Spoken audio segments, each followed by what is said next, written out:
এই পাঁচটি কাজের কারণে ওই সমাজ, ওই ব্যক্তি, ওই পরিবার, ওই রাষ্ট্র, ওই সমাজটাকে আল্লাহ রাব্বুল আলামিন বিভিন্নভাবে ধ্বংস করে দিবেন। সকল প্রশংসার একমাত্র মালিককে, সেই রব্বুল ইজ্জত ওয়াল জালালের দরবারে সিজদানত চিত্তে প্রাণ উজাড় করে মহব্বতের সঙ্গে বলি আলহামদুলিল্লাহ। ভালো রাখার মালিক আল্লাহ, অসুস্থ বানানোর মালিকও আল্লাহ। সব কিছুই তিনি করে থাকেন, তার ইশারা ছাড়া কোনো কিছুই হয় না। এজন্য আমরা সদা সর্বদা বেশি বেশি আল্লাহকে স্মরণ করব। যদি কখনো বালা মুসিবত চেপে বসে তাহলে ধৈর্য ধারণ করব। আল্লাহ আমাদেরকে তৌফিক দান করুন, আমিন। দরুদ ও তাসলিমা বর্ষিত হোক সেই মহামানবের প্রতি, যার অক্লান্ত পরিশ্রম, চেষ্টা, সাধনা, পেরেশান, উদ্দীপনায়, চিন্তা চেতনায় প্রত্যেকটা মুহূর্ত যেই ব্যক্তিটি চিন্তা চেতনা ছিল শুধু রবকে পাওয়ার, ইসলামের বিজয়ের, সেই বিশ্ব নন্দিত বিশ্ব নবী মুহাম্মদুর রাসূলুল্লাহ সাল্লাল্লাহু আলাইহি ওয়াসাল্লাম। আমরা সবাই বলি আল্লাহুম্মা সাল্লি আলাইহি আল্লাহুম্মা বারিক আলাইহি। শহীদদের মাগফিরাত কামনা করছি। বিশেষ করে রমজান মাসের আমরা এখন কোন মাস অতিবাহিত করছি? পবিত্র মাহে রমজান। এই রমজান মাসেই ইসলামের প্রথম যুদ্ধ হয়েছে, যেই যুদ্ধের নাম কি? বদর যুদ্ধ। বলেন সবাই, বদর যুদ্ধ। এই বদর যুদ্ধ এই রমজান মাসের 17ই রমজানে অনুষ্ঠিত হয়েছিল। সম্মানিত হাজিরিন, ইসলাম বিজয়ের জন্য যদি প্রয়োজন হয়, সাহাবীরা যেমন বাতিলের বিরুদ্ধে অস্ত্র ধরেছে, ঠিক তেমনি আমাদের যদি প্রয়োজন হয়, যখন যেভাবে আমাদের ডাক আসবে ইসলামের জন্য, যেই পরিস্থিতিতেই আমি থাকি না কেন, যেই পদ্ধতিতেই ডাকুক না কেন, আমাদেরকে যেতে হবে শুধু রবের হুকুম তামিলের জন্য। আমি আপনি ইমানদার যদি হতে চাই, মধ্যে মুজাহিদ যদি হতে চাই, আল্লাহ পাকের খাঁটি গোলাম যদি হতে চাই, তাহলে প্রত্যেকটা বিষয়ের উপরেই বিশ্বাস স্থাপন করার নামই হচ্ছে ঈমান। আল্লাহ আমাদের সবাইকে বাতিলের বিরুদ্ধে, অন্যায়ের বিরুদ্ধে রুখে দেওয়ার জন্য ঈমানী দীপ্ত চেতনা জাগ্রত করে দিন। সবাই বলেন আমিন। সম্মানিত হাজিরিন, আমরা দেখতে দেখতে একটি বছর পর রমজান মাস পেলাম। রমজান মাস পেতে না পেতেই আমরা কয়েকটা রোজাও শেষ করেছি। বলেন আলহামদুলিল্লাহ। কার অশেষ সাহায্য এবং মেহেরবানিতে বলেন তো? কারো কি কোনো কষ্ট হচ্ছে? সাহায্য কার আছে? আল্লাহ সুবহানাহু ওয়া তাআলা। অতএব যদি কোনো ব্যক্তি আল্লাহর জন্য কাজ করে, আল্লাহ পাক তার জন্য হয়ে যান, তার পথটা সহজ করে দেন। কেউ যদি আল্লাহ পাকের উপরে তাওয়াক্কুল তথা ভরসা করে, আল্লাহ পাক তার জন্য রাস্তা খুলে দেন, তার জন্য রাস্তা খুলে দেন, তার পথ সহজ করে দেন, তার বিপদ আপদ মুসিবত দূর করে দেন। ঘাবড়ানো চলবে না। আমাদের ইতিহাস মনে আছে, অনেক নবী আজমাইনদের ব্যাপারে আমরা অনেক কিছুই জানি যে তারা আল্লাহর উপরে ভরসা করবার কারণে আল্লাহ পাক তাদেরকে ডাইরেক্ট সাহায্য করেছেন। বলেন না সুবহানাল্লাহ। আসুন আমরাও যেন আল্লাহ পাকের কাজ করতে পারি, আল্লাহ পাকের খুবই নিকটবর্তী বান্দা হতে পারি। সম্মানিত হাজিরিন, আমি আপনাদের সম্মুখে সূরা তাওবার 60 নম্বর আয়াত তেলাওয়াত করেছি। 60 কোন সূরা বললাম? সূরা তাওবার কত নম্বর আয়াত? 60 নম্বর আয়াত। আমাদেরকে আল্লাহ সুবহানাহু ওয়া তাআলা এই জমিনে মানুষ আমরা সবাই, কিন্তু সাদা কালোর পার্থক্য আছে। কেউ সাদা কেউ কালো। এটা কার হাতে? কেউ ধনী, কেউ আবার গরিব, এটাও কার হাতে? আচ্ছা, কেউ সুস্থ, কেউ অসুস্থ, এটাও আল্লাহর হাতে। কেউ পঙ্গু, কেউ আবার সুস্থ মানুষ, এটাও আল্লাহর হাতে। সব কিছুই আল্লাহ সুবহানাহু ওয়া তাআলা দিয়েই পরিচালিত। এখন আমাদের সমাজে কিংবা আমাদের দেশে, এলাকায় কিংবা সারা পৃথিবীতে গরিব ধনী দিয়ে আল্লাহ পরীক্ষা করছেন। যারা দরিদ্র ব্যক্তি, তাদের তুলনামূলক রবের জান্নাতে যাওয়া খুবই সহজ, যদি সে পাপ কাজ না করে। যেই পাপ কাজগুলো খুব মারাত্মক এবং অপরাধের, পাপ কাজ তো সবই অপরাধ। পাপ কাজ ছাড়া যদি কোনো দরিদ্র ব্যক্তি সচ্ছলতার সাথে দিন যাপন করে, আল্লাহ পাক তার জান্নাতের পথটা খুবই সহজ করেছেন। সুবহানাল্লাহ বলেন। পক্ষান্তরে কোটিপতি ব্যক্তি, তার সম্পদের কোনো হিসাব নেই। আল্লাহ পাক তার জন্য নামাজ কালাম তো শিখ যতই পড়ুক, তার সম্পদের হিসাব পুঙ্খানুরূপে না রাখতে পারার কারণে বা আরো নানাবিধ সমস্যার কারণে দেখা গেল যে তার জান্নাতের পথটা অনেক দূরে হয়ে যায়। আমার কথা না, হাদিসে আছে বিধায় বললাম, পর্যায়ক্রমে আপনারা শুনতে পাবেন, বুঝতে পারবেন। সম্মানিত হাজিরিন, রমজানের এই পবিত্র জুমার দিন আমি আপনাদের সম্মুখে সার্বিক বিষয় আলোচনা করব, কিন্তু যে আয়াতটি তেলাওয়াত করেছি সেই আয়াতে স্পেশালি আল্লাহ সুবহানাহু ওয়া তাআলা ধনী ব্যক্তিদেরকে খুবই সতর্কবাণী শুনিয়েছেন। কি সতর্কবাণী? যাতে করে তারা তাদের সম্পদের যাকাত সঠিকভাবে ব্যয় করে, সঠিকভাবে বুঝিয়ে দেয়, যার যেটা হক তার কাছে ফেরত দিয়ে দেয়। সম্মানিত হাজিরিন, অনেক সময় যাকাত বের করতে গিয়ে অনেক এলাকায় দেখতে পাওয়া যায় যাকাত দেওয়ার নামে শাড়ি লুঙ্গি দিয়ে সোজ করে। এটা শরীয়তের কোনো হাদিসও না, কোরআনও না, ঠিক কিনা বলেন? এটা কোনো দলিল নাই এরকম কিছু করতে হবে। এটা একমাত্র শুধুমাত্র লোক দেখানো ছাড়া কিছুই না, বলেন ঠিক কিনা? অতএব দরিদ্র অসহায় ব্যক্তি হয়েছে বিধায় আপনার কাছে তারা করুণার পাত্র নয়। আপনার যে যাকাত বের হবে সেই যাকাতে গরিবদের অধিকার আছে, অধিকার, তার প্রাপ্য এটা। ওয়াফি আমওয়ালিহিম হাক্কুল লিসাইলি ওয়াল মাহরুম। ধমক দিয়ে আল্লাহ ধনীদেরকে বলেছেন, হে সম্পদশালীরা শোনো, অবশ্যই তোমাদের সম্পদের ভিতরে দরিদ্রদের হক আছে, অধিকার আছে, এটা তোমাকে আদায় করতেই হবে। যাকাত যখন আপনার উপরে ফরজ হয়ে যায়, সেই যাকাতের সম্পদ আপনার কাছে রাখাটা খুবই রিস্কি, রাখতে পারবেন না। এই জন্য যাদের উপরে যাকাত ফরজ হয়েছে অবশ্যই আমরা পরিপূর্ণভাবে হিসাব করে যাকাত বের করে দেব। প্রতি বছরই করেন, এবছরও করে দিতে হবে। আপনারা যাকাত সম্পর্কে তথ্যবহুল আলোচনা শুনেছেন, জানেন, সেভাবেই করবে। আমি শুধু জাস্ট একটু টাচ দিয়ে যাবো ইনশাআল্লাহ।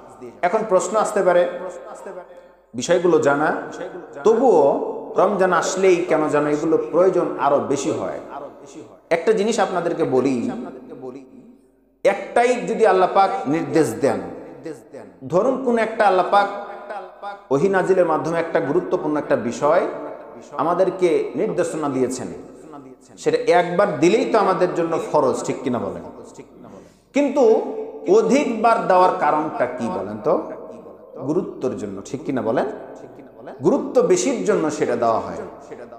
নামাজ অনেকবার বলা হয়েছে কোরআনুল কারীমে, আকিমুস সালাহ ওয়া আতুজ যাকাত, নামাজ কায়েম করো, যাকাত আদায় করে দাও। প্রায় যত জায়গাতে নামাজের কথা, প্রায় তত জায়গাতেই যাকাতের কথা আল্লাহ পাক বলে স্মরণ করিয়ে দিয়েছেন। খবরদার যাকাত যাতে কেউ দিতে বাদ না যায়। এই যাকাত কাকে কাকে দিতে হবে সেটাই সূরা বাকারার সূরা তাওবার 60 নম্বর আয়াত আল্লাহ পাক বলেছেন। বলেন সুবহানাল্লাহ। সূরা তাওবার 60 নম্বর আয়াতে আল্লাহ রাব্বুল আলামিন বলে দিয়েছেন, হে দুনিয়ার মানুষেরা, তোমরা কাকে কাকে যাকাত দিবে তোমরা ভালো করে শুনে নাও। যেহেতু আয়াতে কারিমটা তেলাওয়াত করেছি, এখন অর্থটা বলি। 8 শ্রেণী, 8 ব্যক্তিদেরকে, 8 শ্রেণীর ব্যক্তিদেরকে আল্লাহ সুবহানাহু ওয়া তাআলা ধনীদেরকে নির্দেশ দিয়েছেন তারা যেন যাকাত দিয়ে দেয়। কয় শ্রেণী? 8 শ্রেণী। 8 শ্রেণীর ব্যক্তিদেরকে আমাদেরকে যাকাত দিতে হবে। নাম্বার 1 ফকির। 1 নম্বরে কে?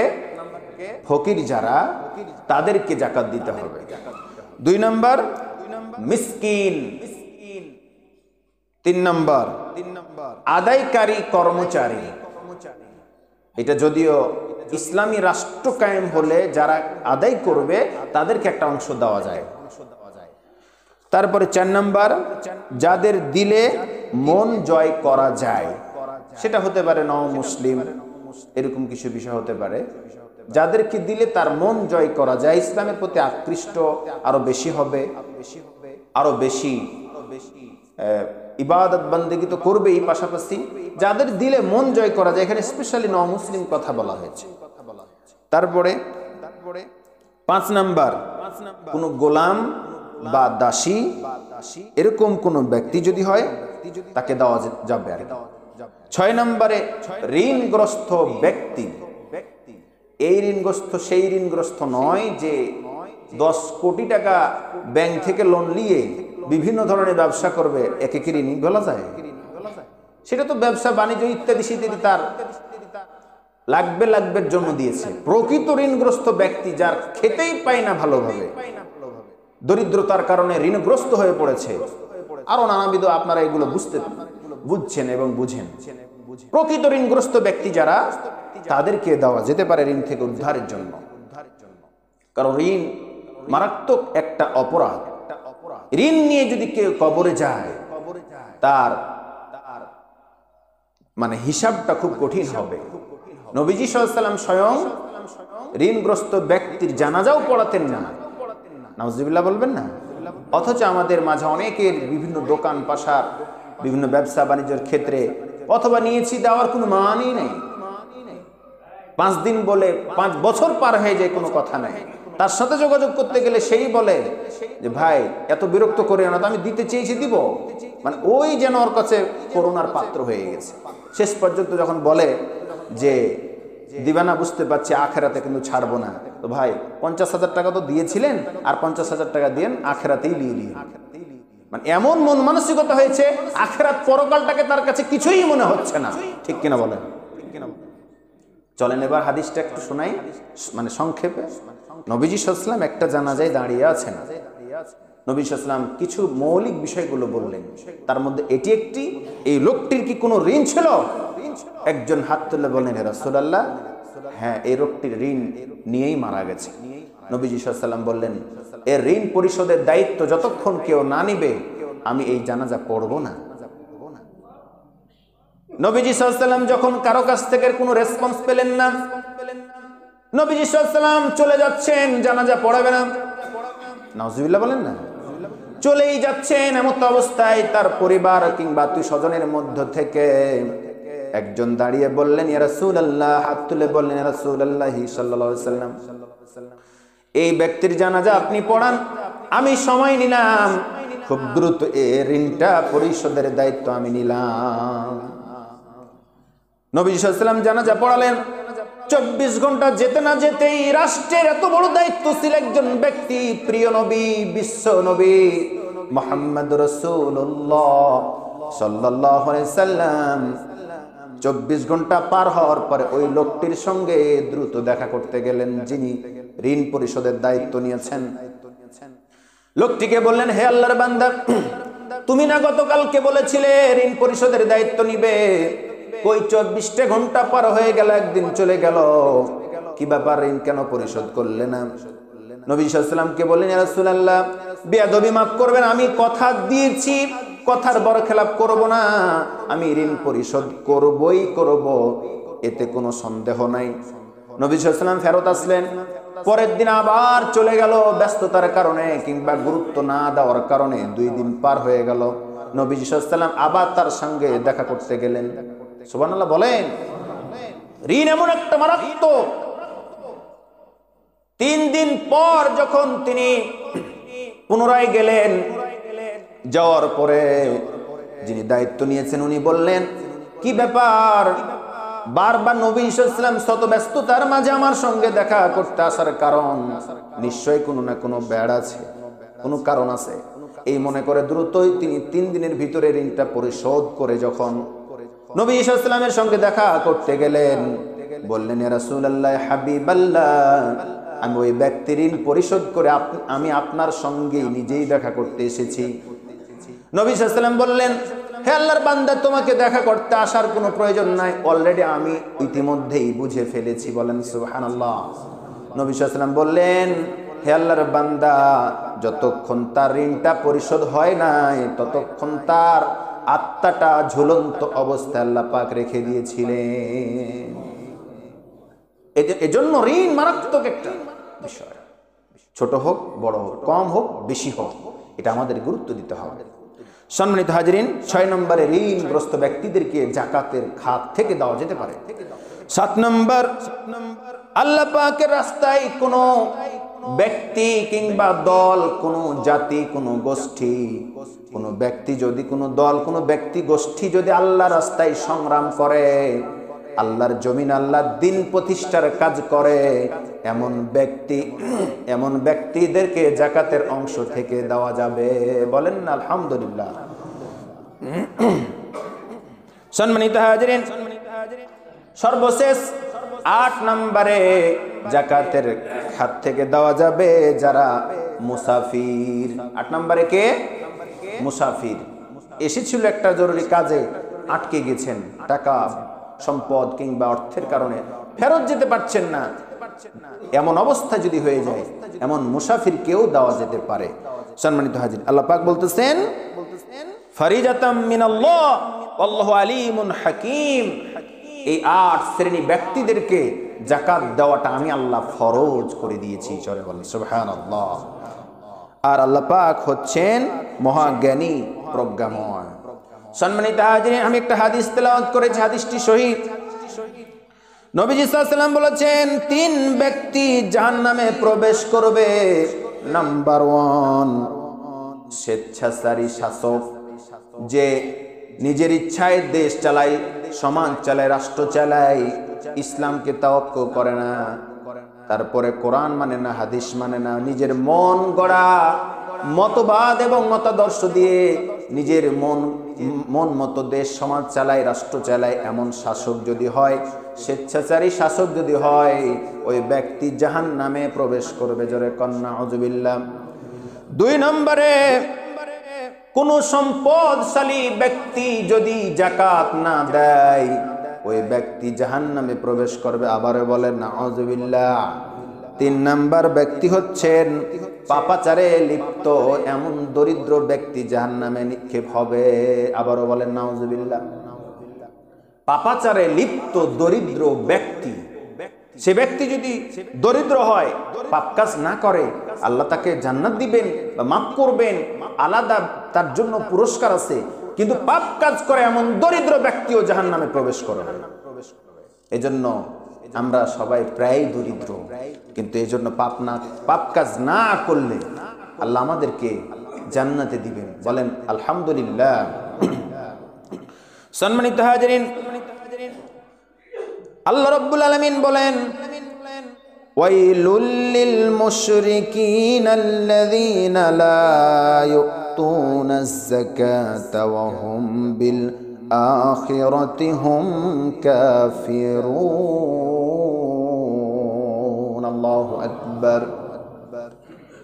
মুশরিকেরা যাকাত দেওয়াকে অস্বীকার করেছে, কারণ মুশরিক হওয়ার কারণে তারা তো ইসলাম মানেই না, ইসলামের শত্রু হওয়ার কারণে তারা তো যাকাতকে অস্বীকার করে, আর অস্বীকার করার কারণে তারা তো দিবে না। আল্লাহ রাব্বুল আলামিন বলেন, শুধু তারা যাকাতকে অস্বীকার করে বিষয়টা এমনটা নয়, তারা আখিরাত পরকালকেও অস্বীকার করে।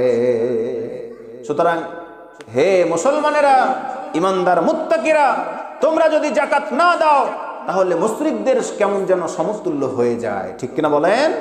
এজন্য হিসাব নিকাশ করে আমাদেরকে যাকাত পাই টু পাই দিয়ে দিতে হবে। আল্লাহ রাব্বুল আলামিন স্পেশালি জাহান্নামীদের মধ্য থেকে কিছু ব্যক্তিদেরকে জিজ্ঞেস করা হবে, লাম নাকু মিনাল মুসাল্লিন ওয়া লাম নাকু নুতঈমুল মিসকিন। জাহান্নামীদেরকে বলা হবে, হে জাহান্নামীরা, তোমরা কোন অপরাধের কারণে এই জাহান্নামে এসেছো, বলো বলো। তখন তারা দুইটা অপরাধের কথা নিজেরাই স্বীকার করবে, নিজেরাই স্বীকার করবে। এক নাম্বার বলবে আমরা মুসল্লি ছিলাম না, মানে নামাজি ছিলাম না। দুই নাম্বারে মিসকিন তথা দরিদ্র ব্যক্তিদেরকে খেতে দিতাম না, খোঁজ খবর নিতাম না, অর্থ করি জাকাত যেগুলো আছে সেগুলো পরিপূর্ণভাবে তাদের হক আদায় করতাম না। বলেন নাউযুবিল্লাহ। অপরাধের জাহান্নামে যাওয়ার অন্যতম দুইটি কারণ তারা নিজেরাই স্বীকার করবে, একটা হচ্ছে নামাজি ছিলাম না, মিসকিনদেরকে খেতে দিতাম না। সম্মানিত হাজরিন, আমরা অনেক সময় মনে করি জাকাত দিলে কমে যাবে সম্পদ। না না, জাকাত দিলে সম্পদ কমে না। আল্লাহ রাব্বুল আলামিনের কোরআন বলে, সূরা বাকারা 276 নম্বর আয়াত, ইয়ামহাকুল্লাহুর রিবা ওয়া ইউরবিস সাদাকাত। জোরে বলেন আল্লাহু আকবার। আল্লাহ রাব্বুল আলামিন বলেন, আমি সুদকে নিশ্চিহ্ন করে দিয়েছি আর দান সদকা জাকাতকে বর্ধিত করে দিয়েছি। বলেন সুবহানাল্লাহ। সুদকে নিশ্চিহ্ন করে দিয়েছি, হারাম করে দিয়েছি, আর ব্যবসাকে তো হালাল করেছি। দান সদকা এগুলোকে আমি আল্লাহ রাব্বুল আলামিন বর্ধিত করে দিয়েছি। দান সদকা জাকাত যদি কেউ দেয়, তার মালটা পাক পবিত্র হয়ে যায়। আমরা যেমন আমাদের দেহকে পাক পবিত্র করবার জন্য কমপক্ষে একদিনে একবার গোসল করি, এইভাবে আমরা আমাদের দেহটাকে পরিষ্কার পরিচ্ছন্ন রাখি, ময়লা আবর্জনা দূর করি, গন্ধটাকে দূর করি। ঠিক তেমনি সম্পদ যদি পরিষ্কার পরিচ্ছন্ন করতে চায়, পাক পবিত্র করতে চায়, তাহলে অবশ্যই আমাদেরকে জাকাত দিতে হবে। জাকাত দিলেই সম্পদটা পবিত্র হয়ে যায়। বলেন সুবহানাল্লাহ।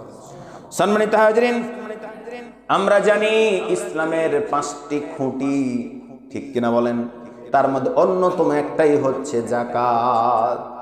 এটা একটা হাদিস থেকে আমরা জেনেছি। অন্য আরেকটা হাদিসে এসেছে ইসলামের অংশ 3টা। আমাদের দেহের বিভিন্ন যেমন অংশ থাকে, হাত পা নাক কান থেকে শুরু করে বিভিন্ন অংশ রয়েছে। ইসলামটাও 3টা অংশ নিয়ে গঠিত। এক নাম্বার হল আল ইসলাম সালাসাতুন, 3টা অংশ নিয়ে ইসলাম প্রতিষ্ঠিত। আসসালাত মানে নামাজ, 1 নম্বরে নামাজ। ওয়াসসাওম 2 নম্বরে হলো রোজা, সুবহানাল্লাহ বলেন। 3 নাম্বার হলো ওয়াজ-যাকাত, 3 নাম্বার হলো যাকাত। জোরে বলেন সুবহানাল্লাহ। 3টা অংশ নিয়ে ইসলাম। তার মধ্যে 1 নম্বরে নামাজ, 2 নম্বরে রোজা, 3 নম্বরে হচ্ছে যাকাত। বলেন না সুবহানাল্লাহ। সম্মানিত হাজিরিন, এবার ভয়ঙ্কর একটা হাদিস আপনাদেরকে শোনাবো। নবীজি সাল্লাল্লাহু আলাইহি ওয়াসাল্লাম বলেছেন, 5টি কাজের জন্য সমাজ আল্লাহ রাব্বুল আলামিন ধ্বংস করে দিবেন। জোরে বলেন কয়টি কারণে? 5টি কাজের কারণে। 5টি কাজ যদি সমাজে চালু থাকে, কোনো ব্যক্তি কিংবা কোনো সমাজ, কোনো দেশ, কোনো রাষ্ট্র করে, এই 5টি কাজের কারণে ওই সমাজ, ওই ব্যক্তি, ওই পরিবার, ওই রাষ্ট্র, ওই সমাজটাকে আল্লাহ রাব্বুল আলামিন বিভিন্নভাবে ধ্বংস করে দিবেন। বলেন না আউযুবিল্লাহ। নাম্বার 1, যদি কোনো সমাজে অশ্লীলতা বেড়ে যায়, অশ্লীলতায় লিপ্ত হয়ে যায়, আল্লাহ রাব্বুল আলামিন ওই জাতিকে বিভিন্ন ধরনের রোগ ব্যাধি দিয়ে ধ্বংস করবে। নাউযুবিল্লাহ। যদি কোনো সমাজ, কোনো রাষ্ট্র, কোনো দেশ অশ্লীলতার কাজ করে, বিভিন্ন ধরনের রোগ দিয়ে ধ্বংস করবেন। 2 নম্বরে, কোনো ব্যক্তি কিংবা সমাজের কেউ ওজনে কম দেয়, খাদ্যে ভেজাল দেয়, এর কারণে আল্লাহ রাব্বুল আলামিন দুর্ভিক্ষ এবং ক্ষমতাশালীদের অত্যাচার দিয়ে ধ্বংস করে দিবেন। নাউযুবিল্লাহ বলেন। আমাদের সমাজে খাদ্যে ভেজাল, ওজনে কম দেওয়া লোক আছে না? নেই। অনেক অনেক বেশি, অনেক বেশি, বেশি দাম পাওয়ার আশায় যেই টমেটোর উপর দিয়ে টেরা গেলেও হয়তো নষ্ট হতো কিনা, সেই টমেটোতে এমন ফরমালিন মিশাচ্ছে, 2-1 দিনের ভিতরেই লাল টকটকা করে বেশি দামে বিক্রি করতেছে, আছে না নাই? শুধু টমেটো কি, প্রায় অনেক খাবারেই বিভিন্ন ধরনের কেমিক্যাল মিশিয়ে বিক্রি করা হচ্ছে।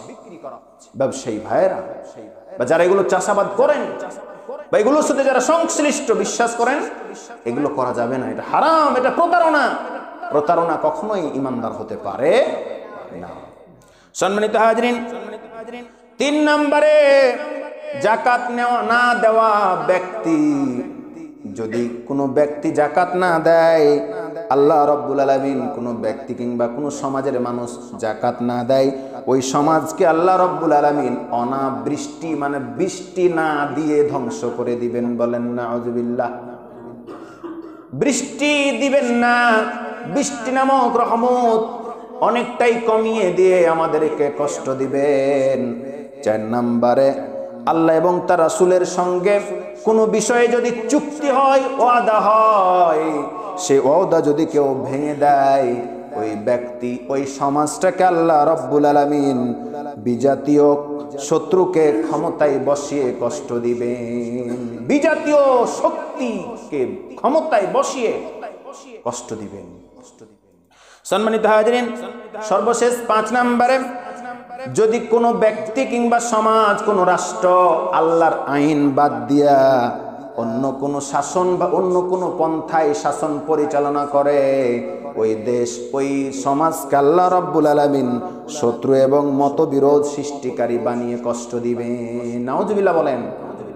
এমন মতবিরোধ, এক ভাই একটা মতের সাথে, আরেক ভাই আরেকটা মতের সাথে, একটা পরিবারে 5টা মত, এমন আছে না নাই?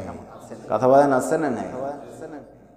এমন ভাবে মতবিরোধ তৈরি করে দিবে শয়তান, এগুলো সুযোগ বুঝে আছে।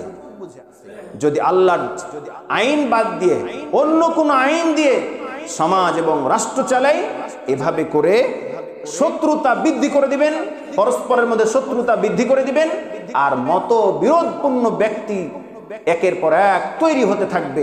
শান্তি, নিরাপত্তা, একটা যে রহমতের শান্তি, সেই শান্তি আর আল্লাহর পক্ষ থেকে থাকবে না। বলেন নাউজুবিল্লাহ। এটা আমাদের মাঝে বুঝতে পারি না। পারস্পরিক সম্পর্কটা, শত্রুতা বেড়ে যাচ্ছে, পারস্পরিক মতবিরোধ বেড়ে যাচ্ছে, একজন আরেকজনের সাথে মানে কেন যেন সম্পর্কটাই থাকছে না। ঠিক কিনা বলেন? আল্লাহ আমাদেরকে এগুলো থেকে বাঁচার তৌফিক দান করুন। সম্মানিত হাজরিন, যে যে জিনিসের যাকাত দিতে হবে সংক্ষেপে বলি। স্বর্ণ, 1 নম্বরে স্বর্ণ, 2 নম্বরে রৌপ্য, 3 নম্বরে নগদ টাকা, 4 নম্বরে ব্যবসায়ী সম্পদ, 5 নম্বরে ফল ফসল। এই জাতীয় কিছু যে জিনিসগুলো আছে সেগুলো থেকেই যাকাত দিতে হবে। সম্মানিত হাজরিন, এগুলো হচ্ছে মৌলিক জিনিস। এখন স্বর্ণ কি পরিমাণ হলে দিতে হবে? 7.5 তলা যদি হয়, আর সেটা যদি 354 দিন পার হয়ে যায়, মানে বছর জুটে যায়, 354 দিনেরই কথা আমি পেলাম, এটা যখন পার হয়ে যাবে তখন তাকে 2.5% হিসাবে যাকাত দিতে হবে। ঠিক কিনা বলেন? রৌপ্য 52 তলা, 2.5 মানে 2.5% আকারে 2.5% আর কি, এটা যাকাত দিতে হবে। নগদ টাকার ক্ষেত্রেও হিসাব করে এভাবে মানে দিতে হবে। ব্যবসায়ী সম্পদ, আমাদের অনেক সময় গোডাউনে বিভিন্ন ধরনের মাটি, বালি, ইট, গাড়ি, জমি, ফ্লাইট সহ অনেক কিছু, স্বর্ণরৌপ্য সহ বিভিন্ন ধরনের সম্পদ আমাদের সংরক্ষিত থাকে, সেগুলোরও যাকাত হিসাব করে বের করে দিতে হবে। আর ফল ফসলের তো অসুর আমরা দিয়েই থাকি। আল্লাহ আমাদেরকে এগুলো পরিপূর্ণভাবে বুঝে শুনে হিসাব নিকাশ করে সুন্দরভাবে যেন যাকাত বের করার তৌফিক দান করেন। বলেন আমিন। আমরা রোজা অবস্থায় আছি, ঠিক কিনা বলেন? এই রোজা অবস্থায় আল্লাহ সুবহানাহু ওয়া তাআলা রোজাদারকে কতটা যে ভালোবাসেন, এতই বেশি ভালোবাসেন যে রোজাদারের মুখের গন্ধটা আল্লাহ পাকের কাছে মানে সুগন্ধের চাইতে আরো বেশি সুগন্ধ। বলেন না সুবহানাল্লাহ। আল্লাহ সুবহানাহু ওয়া তাআলার কাছে খুবই গুরুত্বপূর্ণ রোজাদার ব্যক্তিগুলো। শুধু কি তাই, আল্লাহ সুবহানাহু ওয়া তাআলা রোজাদারদেরকে প্রচন্ড ভালোবাসেন। রাইহান নামক জান্নাতের গেট দিয়ে স্পেশালি তাদেরকে প্রবেশ করাবেন। শুধু তাই নয়, যুদ্ধের ময়দানে ঢাল যেমন মানুষের আত্মরক্ষার জন্য ব্যবহার করা হয়, কবরের আযাব থেকে রোজাটা ঠিক এভাবে ঢাল হয়ে আপনার সামনে দাঁড়িয়ে যাবে। বলেন সুবহানাল্লাহ। ঢাল হয়ে দাঁড়িয়ে যাবে, আপনাকে জাহান্নামের আযাব যাতে না আসে, না লাগে, সেজন্য রোজা আপনার ব্যাপারে সুপারিশ করবে, এভাবে আত্মরক্ষার জন্য দাঁড়িয়ে যাবে। সম্মানিত হাজিরিন, প্রশ্ন আসতে পারে এই রমজানের এত গুরুত্ব কেন?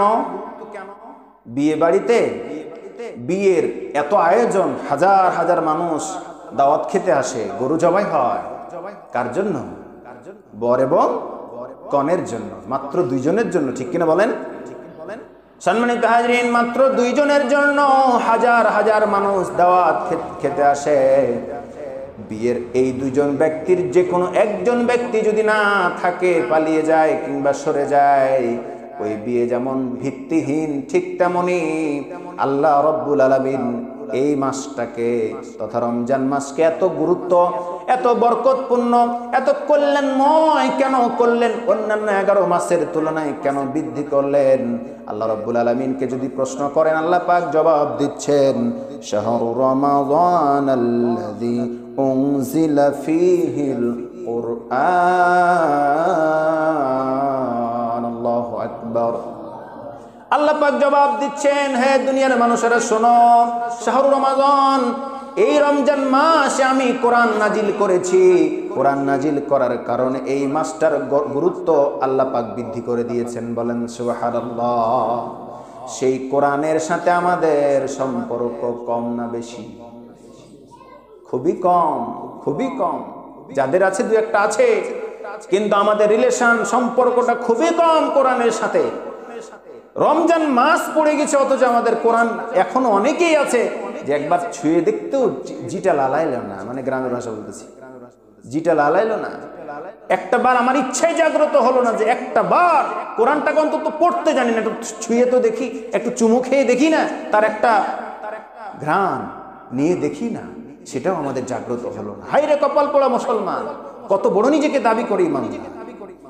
আসুন, পড়তে জানেন না, শিখার ব্যবস্থা আছে, তাও আসেন না। বিভিন্ন জায়গাতে শেখানো হচ্ছে, তাও জানেন না। এবার তো ব্যতিক্রম শেখানো হচ্ছে, আপনি যেভাবে পারবেন সেভাবেই পড়বেন, মানে যেখানে ঠেকে আছেন, আটকে আছেন, সেখান থেকেই তো আপনাকে পড়াচ্ছি। আসুন, গত কয়েকদিন পড়ানো হয়েছে, আরো পড়ানো হচ্ছে। জোহরের নামাজের পর, প্রত্যেক দিন জোহরের নামাজের পরেই বসে যাবেন। এমার্জেন্সি যদি কোনো কাজও থাকে, ব্যবসা বাণিজ্য, প্রয়োজন আপনি বাসা থেকে পড়া তৈরি করে আনবেন, এখানে পড়াটা দিয়ে 2-4-5 মিনিটে পড়াটা দিয়ে আপনি চলেও যেতে পারবেন। আর কত সুযোগ নেবেন বলেন? আপনাকে 1 ঘন্টাও বসে থাকতে হবে না। এখানে যদি সুযোগ নাও থাকে আপনার, যে এতক্ষণ বসে থাকার সময় নেই, বাসায় পড়লেন, ওই পড়াটা আমাকে দিয়ে চলে যান, এটাও সুযোগ আছে। কিন্তু পড়েন, এখনো সময় আছে। যাদের সুযোগ আছে আপনারা কোরআন শিখুন। বিশ্বাস করুন, বিয়ে বাড়িতে বরের জন্য, কনের জন্য যেমন এত মর্যাদা, এত গুরুত্ব এবং বেশি আয়োজন, এই রমজান মাসের এত গুরুত্ব, ফজিল, বিশ্বাস করুন কোরআনের জন্য। ঠিক কিনা বলেন? এই কোরআনটাকে আমাদেরকে ছুঁতে হবে, কোরআনটাকে জানতে হবে, বুঝতে হবে, পড়তে হবে, কোরআন মানতে হবে। এটাই হচ্ছে কোরআনের দাবি, আমরা যেন কোরআন বুঝে পড়তে পারি। সম্মানিত হাজিরিন, এই রমজান মাসের গুরুত্ব এত, ফজিলত কেন কেন কোরআন নাজিল করলেন? আল্লাহ রাব্বুল আলামিন বলেন, হুদাল লিন্নাস। আল্লাহু আকবার। এই কোরআন আমি আল্লাহ নাজিল করেছি মানুষের হেদায়েতের জন্য। এখানে মুসলমান শুধু হেদায়েত পাবে বিষয়টা এমনটা নয়, মুত্তাকি পাবে বিষয়টা এমনটা নয়, যারাই মানুষ তারাই হেদায়েত পাবে। বলেন আল্লাহু আকবার। হুদাল লিন্নাস, মানুষ, সকল মানুষই হেদায়েত পাবে যারা মানুষ কোরআনের সংস্পর্শে আসবে, কোরআনকে ধরবে, ছুঁইবে, পড়বে, জানবে, বুঝবে, মানবে। আল্লাহ পাক এই কোরআন দিয়ে তাকে হেদায়েতের পথ দেখিয়ে দিবে। এই জন্য তো কোরআন শিখতে বলতেছি। আপনার ভাগ্য পরিবর্তন হয়ে যাবে, বিশ্বাস করুন, চেঞ্জ হয়ে যাবে কোরআনটা যদি একবার ছুঁতে পারেন, পড়তে পারেন। সুবহানাল্লাহ বলবেন না? আল্লাহ পাক বলেন ওয়া বাইয়িনাতিম মিনাল হুদা ওয়াল ফুরকান, এই কোরআন আরো এই কারণে নাজিল করেছি সত্য এবং মিথ্যার পার্থক্য দুনিয়ার কোনো বই কোনো পুস্তক করতে পারবে না। কোরআন একমাত্র শুধুমাত্র সত্য কোনটা মিথ্যা কোনটা সেটা বলে দিবে। বলেন সুবহানাল্লাহ। হক এবং বাতিলের পার্থক্য করে দিবে, সত্য এবং মিথ্যার পার্থক্য সৃষ্টি করে দিবে কোরআন। কোনটার ভিতরে সত্য কোনটার ভিতরে মিথ্যা কোরআন বলে দিবে। আসুন এগুলো থেকে আমাদেরকে বোঝার তৌফিক দান করুন। আর অনেক মৌলিক বিষয় রমজান সম্পর্কে অনেক কথা আছে, আমরা সময় বুঝে আবার শুনবো, জানবো এবং আমল বেশি বেশি করবো ইনশাআল্লাহ। আল্লাহ আমাদেরকে তৌফিক দান করুন। বাকি রোজাগুলো সুস্থতার সাথে, এই গুরুত্বপূর্ণ নিয়ামত রমজান মাস, এই নিয়ামত থেকে আমাদের কেউ যেন বঞ্চিত না হয়, সেজন্য রব্বে কারীমের কাছে দোয়া করি, হে আল্লাহ যে কয়টা রোজা করতে পারলাম সেগুলো কবুল করো, বাকি রোজাগুলো সুস্থতার সাথে যেন আদায় করতে পারি। আল্লাহ তৌফিক দান করো, বলেন আমিন। রমজান মাস পাওয়ার পরেও যে ব্যক্তি নিজেদের গুনাহ খাতা ত্রুটি বিচ্যুতি ক্ষমা করে নিতে পারবে না, তার চাইতে কপাল পুরা আসমানের নিচে জমিনের উপরে আর কেউ নাই। অতএব আসুন আমরা রমজান মাস পাওয়ার পরও যেন আমাদের গুনাহ না থেকে যায়, আমরা যেন কান্নাকাটি করে হোক, তওবা করে হোক, যেভাবে হোক আল্লাহ পাকের কাছে ক্ষমা চেয়ে বাকি 11টি মাস টাইমে টাইমে সব ইবাদত বান্দিগি আল্লাহর হুকুম আহকামগুলো যেন পালন করে নিজের জীবনটাকে উজালা করতে পারি। আল্লাহ আমাদেরকে তৌফিক দান করুন, বলেন আমিন। ওয়া আখিরু দাওয়ানা আলহামদুলিল্লাহি রাব্বিল আলামিন।